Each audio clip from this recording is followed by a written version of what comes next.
ಜೇನುತುಪ್ಪವನ್ನು ಬಿಸಿ ಮಾಡುವಂತಹ ಅಭ್ಯಾಸ ಇದೆಯಾ? Stop it.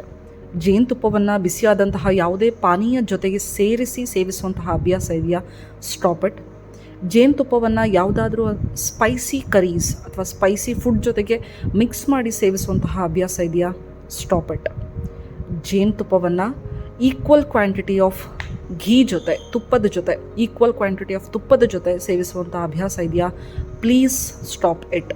ಹೌದು, ಜೇನುತುಪ್ಪವನ್ನು ಯಾವ ರೀತಿಯಾಗಿ ನಾವು ಸೇವಿಸಿದ್ರೆ ಅದರ ಸಂಪೂರ್ಣ ಆರೋಗ್ಯದ ಲಾಭಗಳನ್ನು ಪಡಿಬಹುದು ಅನ್ನೋದನ್ನು ಇವತ್ತಿನ ವಿರುದ್ಧ ಆಹಾರ ಸೀರೀಸ್ನಲ್ಲಿ ನಾವು ನೋಡೋಣ. The deadliest combination of sweet mix ಯಾವುದು ಅಂತ ಕೇಳೋದಾದರೆ ಅದು ಜೇನುತುಪ್ಪ ಮತ್ತು ತುಪ್ಪವನ್ನು ಈಕ್ವಲ್ ಕ್ವಾಂಟಿಟಿನಲ್ಲಿ ಸೇರಿಸಿ ಸೇವಿಸೋದು. ಹೌದು, ಜೇನುತುಪ್ಪ ಹಾಗೂ ತುಪ್ಪವನ್ನು ಈಕ್ವಲ್ ಕ್ವಾಂಟಿಟಿನಲ್ಲಿ ಸೇವಿಸಿದ್ರೆ ಅದು ನಮ್ಮ ಬಾಡಿಗೆ ಮಾರಕ ಆಗುತ್ತೆ. ಹಾಗಾಗಿ ಯಾವಾಗ ಇವೆರಡರೂ ಒಟ್ಟಿಗೆ ತೆಗೆದುಕೊಳ್ಳುವಂತಹ ಅವಶ್ಯಕತೆ ಬರುತ್ತೋ ದಯಮಾಡಿ ಅನ್ಈಕ್ವಲ್ ಕ್ವಾಂಟಿಟಿನಲ್ಲಿ ಸೇರಿಸಿ ಸೇವಿಸಬೇಕು.